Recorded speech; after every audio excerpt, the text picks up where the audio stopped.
MLA ఇరపాక్షి ఆయన ఎందుకు ZPTC అయినానంటే ఆయనని ఆలూరు నియోజకవర్గంలో ప్రజలు యాడో నక్కతాకు తొక్కొచ్చినట్టున్నాడు. ఆయన ఇరపాక్షి ఎమ్మెల్యేని చేసినారు, కానీ ఆయన ఇప్పటికీ జెడ్పీటీసీగానే అనుకుంటున్నాడు. ఆయన ఎందుకు ఈ మాట ఉంటున్నానంటే ఆలూరు సొందుల్లోన చిప్పిగిరి సొందుల్లో మాత్రమే ఆయన తిరుగుతున్నాడు.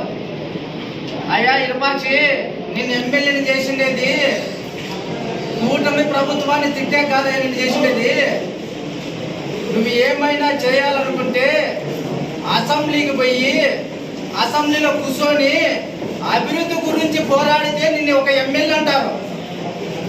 అంతేగాని మైకులు ముందు పెడితేనే ఫ్యాక్షన్ ని ప్రోత్సహించే విధంగా రెచ్చిపోయి మాట్లాడతావు. నువ్వు నేను ఇద్దరు వైఎస్ఆర్సీపీలోనే ఉన్నాం.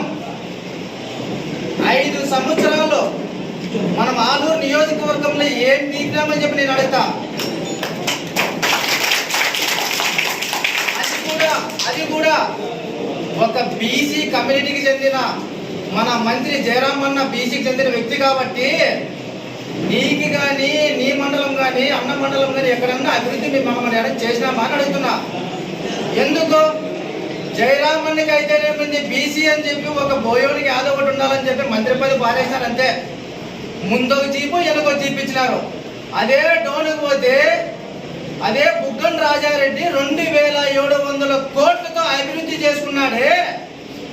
ఈ రోజు నువ్వు ఒక బీసీ నాయకుడు అని చెప్పి నేను ఆలూరు నియోజకవర్గ ప్రజలు గెలిపిస్తే ఇక్కడ నాతో బాంబులు ఉన్నాయి, కొడివేండ్లు ఉన్నాయి, చూస్తాను పేస్తానని చెప్పి దరిద్రం కూతురు కూర్చుకోండి నియోజకవర్గం తిరుగుతుండవు. నువ్వు చేయాల్సినది అది కాదయ్యా. మా కూటమి ప్రభుత్వము వచ్చిన ఒక నెల లోపలే ఈ పొద్దు ఇక్కడ ఈ నియోజకవర్గంలో ప్రతి మండలానికి 2 కోట్లతో సీసీ రోడ్డు వేసిన ఘనత ఏదంటే ఒక కూటమి ప్రభుత్వం అని చెప్పి ఈరోజు ఇప్పుడు ఆయన గ్రామంలో ఇప్పుడు చిప్పగిరిలోనే చూసినావు. నువ్వు చిప్పగిరిలోనే 40 లక్షలతో చేశారు. ఈ రోజు చిప్పగిరి మండలంలో కూడా నీకు అంటే నువ్వు ఎమ్మెల్యేకి నువ్వు చెప్పేదా జెడ్పీటీసీకే నువ్వు తక్కువ, ఎమ్మెల్యేకి ఇచ్చినారు కాబట్టి నీకు ఏం తెలుస్తుంది? లెక్కల మాస్టర్ మాదిరి లేనిపోని లెక్కలు చెప్పుకొని తిరుగుతుంటావు. అంతే 11,000 కోట్లు 12,000 కోట్లు అని చెప్పి నోటికి వచ్చినట్టు మాట్లాడతావు. నోరు అదుపులో పెట్టుకొని ఒక ప్రజానాయకుడిగా నువ్వు ఒక శాసనసభ్యుడిగా నేను ఎన్నుకున్నారు కాబట్టి ఏది మాట్లాడినా అభివృద్ధి విషయంలో మాతో పాటు కలిసిరా. మేము ఎప్పుడు అభివృద్ధి కోసము ఆలూరు నియోజకవర్గంలో ప్రజల కోసము మేము పని చేసే సిద్ధంగా ఉంటాం. ఎందుకు ఈ మాట చెప్తున్నానంటే పవన్ కళ్యాణ్ సార్ని ఏమంటావు? నీవు నోటికి వచ్చినట్టు మాట్లాడతావు.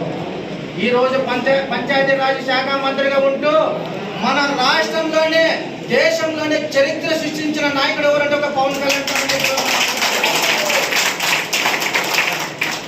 ఈరోజు మన దేశంలోన పాకిస్తాన్కి మన ఇండియాలో ఎంతమంది నష్టపోతున్నారనే మాట్లాడి ఎంతో మంది రాజకీయ నాయకులు అక్కడ దృష్టి పెట్టి వాళ్ళ కోసం ఎంతో మందిని పోరాడుతూ వాళ్ళకి మంచి జరగాలని చెప్పి చూస్తుంటే నువ్వు మాత్రము ఈ గల్లీలో తిరగకుండా ఇక్కడ గల్లీలో గలాట్లు పెట్టాలనే ఉద్దేశంతో ఈరోజు ఫ్యాషన్ ప్రోత్సహించే విధంగా చేస్తున్నావు.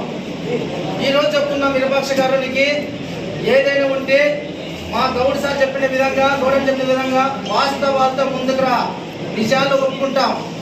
అంతేగాని అవాస్తవాలతో నువ్వు వస్తే మాత్రము ఇక్కడ ఉండే ప్రజలు ప్రతి ఒక్కటి గమనిస్తూనే ఉంటావు. ఇంకొక మాట అంటున్నావు, అది సరిగ్గా అనేకం రాదు. నీకు పిల్లి కన్ను ముచ్చుకొని పాలు తాగుతుంది, నన్ను ఎవరు చూడలేరనే మాట నీకు అనేకం రాలేదు. ఆ మాట నేను చెప్తున్నా. పిల్లి కన్ను ముచ్చుకొని పాలు తాగుతుంది అన్నావు. 5 సంవత్సరాలు మనం ఆ పని చేసింది.